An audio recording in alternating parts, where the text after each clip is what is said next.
a principal regulator in the Philippines, has announced, the direction is for us to consider the so-called virtual currencies offerings as possible securities, in which case we will apply the Securities Regulation Code. The country's commissioner, Emilio Aquino, of its Securities and Exchange Commission, PhSEC, signaled on 21st of November.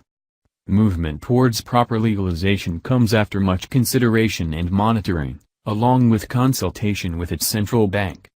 Philippines ready for crypto revolution? Perhaps looking to its prosperous neighbor, Japan, the Philippines seems ready to welcome a cryptocurrency revolution within the archipelago.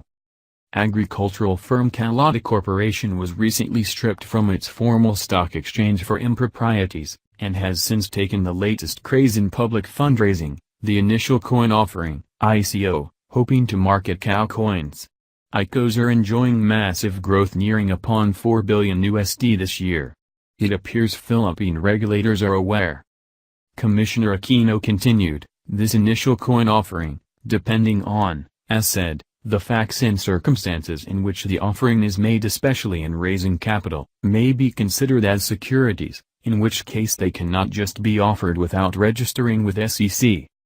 Bitcoiners are philosophical about registries, as though they do tend to slow innovation. They're also better than a hostile ban. The PhSEC has been monitoring cryptocurrencies for a while.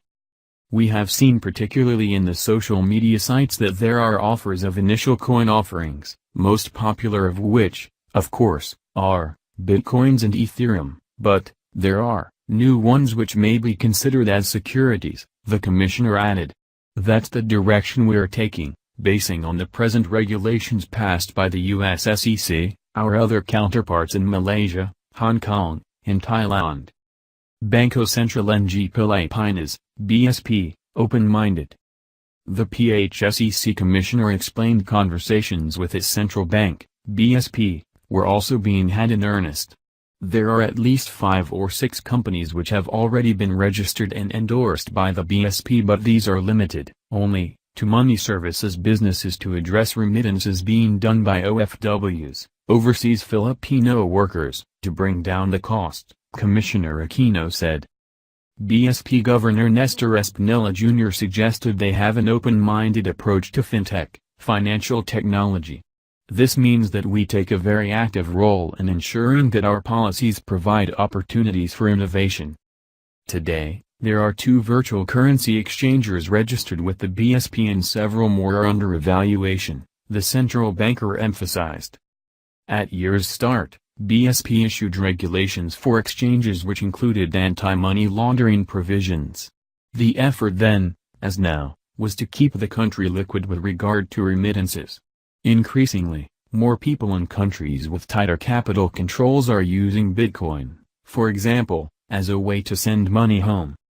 It's very simple. What they are allowed to do is to exchange a cryptocurrency or Bitcoin into peso equivalent, the BSP governor stated frankly. It's just moving from normal money to cryptocurrency. In August, the Manila Times Online also reported Mr. Espinilla saying the central bank was now regulating the operations of 2 Bitcoin exchanges, which he described as local-based with international roots.